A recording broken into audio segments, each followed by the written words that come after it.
ಅಲ್ಲ, ನಾನು ಆಕಾಂಕ್ಷಿ ಆಗಿದ್ದಿದ್ದು ನಿಜ. ಈಗ ಉಪಸಭಾಪತಿಗೆ ಅವಕಾಶ ಕೊಟ್ಟಿರೋದು ನಿಜ.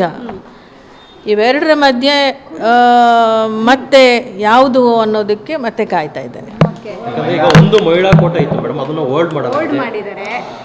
ನೋಡೋಣ ಏನಾಗುತ್ತೆ ಅಂದ್ಬಿಟ್ಟು ಹೋಲ್ಡ್ ಮಾಡಿದ್ದಾರೆ. ನಾನು ಕೂಡ ಆಕಾಂಕ್ಷಿ ಅನ್ನೋದಿತ್ತು, ಈಗ ಉಪಸಭಾಪತಿ ಮಾಡಿದ್ದಾರೆ. ಮತ್ತೇನು ತೀರ್ಮಾನ ತಗೊಳ್ತಾರೆ ನೋಡೋಣ. ಪಾರ್ಟಿ ಖಂಡಿತವಾಗ್ಲೂ ಆಕಾಂಕ್ಷಿ. ಹೋಪ್ ಇದೆಯಾ ಮೇಡಮ್, ನಿರೀಕ್ಷೆ ಇದೆ ಅಂದ್ರೆ ನಮ್ಮ ಪಕ್ಷ ನನಗೆ ಅವಕಾಶ ಮಾಡಿಕೊಡ್ಬೋದು ಅನ್ನೋ ನಿರೀಕ್ಷೆ ಇದೆ. ಅದರ ಮೇಲೂ ಪಕ್ಷ ಏನು ತೀರ್ಮಾನ ಮಾಡುತ್ತೋ ಅದನ್ನು ನಾನು ಸ್ವೀಕಾರ ಮಾಡಲೇಬೇಕಾಗತ್ತೆ. ಯಾವ ಕಾರಣಕ್ಕೆ ಅಂತ ಹೇಳ್ರಿ, ಪಕ್ಷದಲ್ಲಿ ದುಡಿದಿರ್ತಕ್ಕಂಥದ್ದು, ನಿಷ್ಠೆಯಿಂದ ಕೆಲಸ ಮಾಡಿರ್ತಕ್ಕಂಥದ್ದು, ಇದಕ್ಕಿಂತಲೂ ಇನ್ನೇನು ಬೇಕಾಗಿರುತ್ತೆ ನಿಮಗೆ? ಬರ್ತಿದ್ದಾವೆ, ಒಬ್ಬರು ಮಹಿಳಾ ಸಚಿವರಿಲ್ಲ ಸಂಸದರಿಗೆ.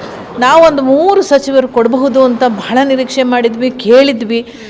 ಬಟ್ ಒಳಗೆ ಈ ವರಿಷ್ಠರದು ಹಂತದಲ್ಲಿ ಯಾವ ಒತ್ತಡಗಳು, ಯಾಕೆ ಈ ರೀತಿ ಮಹಿಳಾ ಸಚಿವ ಸ್ಥಾನಗಳು ಬಲಿಯಾದವು ಅದು ನನಗೆ ಗೊತ್ತಿಲ್ಲ. ಅದನ್ನು ನೀವು ಅವರಲ್ಲೇ ಕೇಳಿ ತಿಳ್ಕೊಳ್ಳೋದು ಒಳ್ಳೆಯದು.